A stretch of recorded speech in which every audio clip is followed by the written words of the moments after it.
It's always the children, isn't it? Always the children. I'm Granniopteryx. I'm on YouTube, Rumble, BitChute and Minds. Okay, well, to start with, I want to tell you that I'm not monetizing this video because it's really not appropriate to monetize it. And so if you do see any adverts on it or on either side of it or whatever, that's YouTube, not me. Right, that's the first thing. Second thing is the production values aren't going to be brilliant here because, as I said, I'm in an attic. There's a Velux window over there and light streaming in, and I can't do anything about that. So I've come to a corner of the attic and I'm just balancing my computer here on the bed and I'm sitting on the floor. Okay, that's the second thing. The third thing is that, well, we now hear that the murderer of those children in Southport is a young creature called Ali al-Shakati, 17 years old, a radicalized murderer. And it reminded me, and the fact he went for children, just like that guy at the Manchester Arena went for children. They always go for children. I remember reading about an interview with the murderer of a group of kindergarten children, some PLO, I think PLO, well, what difference does it make? Some PLO men, about 4 or 5 of them, big brave men, broke into a kindergarten in Israel and shot all the children. I think most of them were dead by the time they'd finished. That, you know, really big and brave. And they caught one of them and interviewed him, and they said, how can you kill children? And he said, well, they're going to grow up into, and they're going to be Israeli soldiers. So yeah, that was his rationale. And this is a person out of that culture. And by the way, that culture has existed for over 5,000 years. If you look back at the history of the people in that area, the Babylonians, the most sophisticated people on the entire planet at the time, who'd taken their culture or taken over the culture of the Sumerians, who'd invented writing and a literary tradition. I mean, they had a literary tradition, they had writers, they had songs, they had recipes, just like we have today, 5,000 years ago.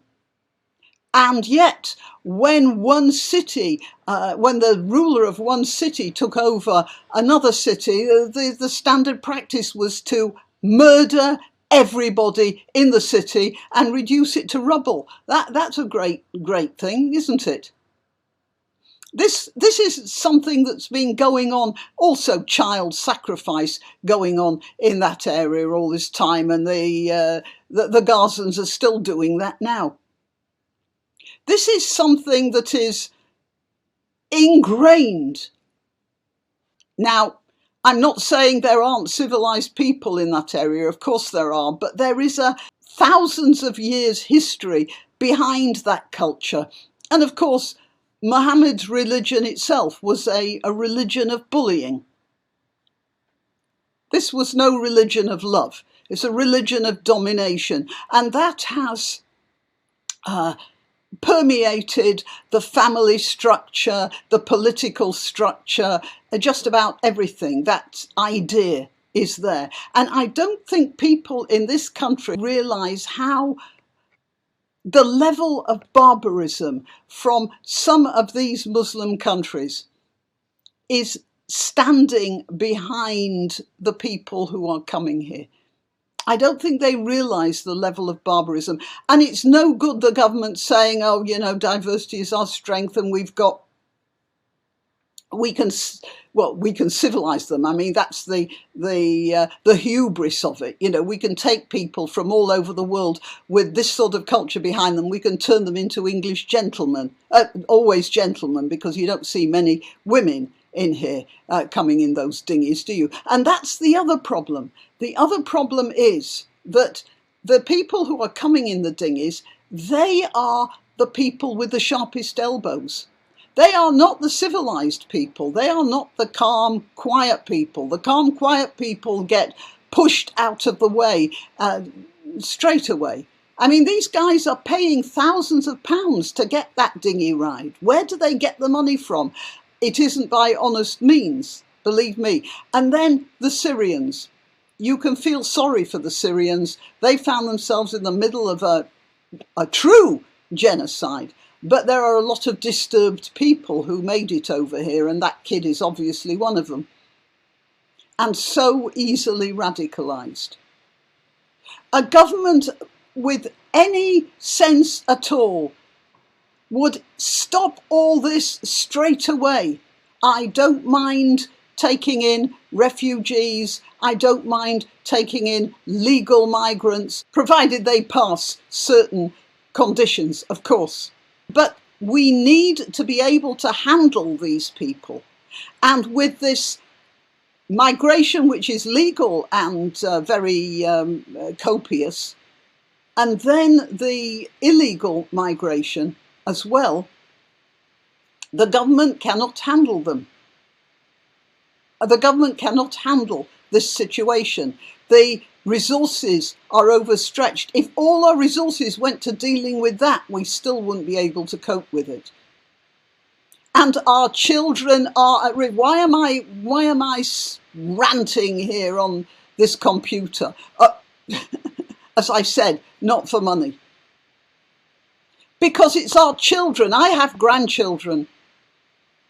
I want my grandchildren to grow up and live productive lives. I don't want my granddaughter to be murdered when she's at a dance class.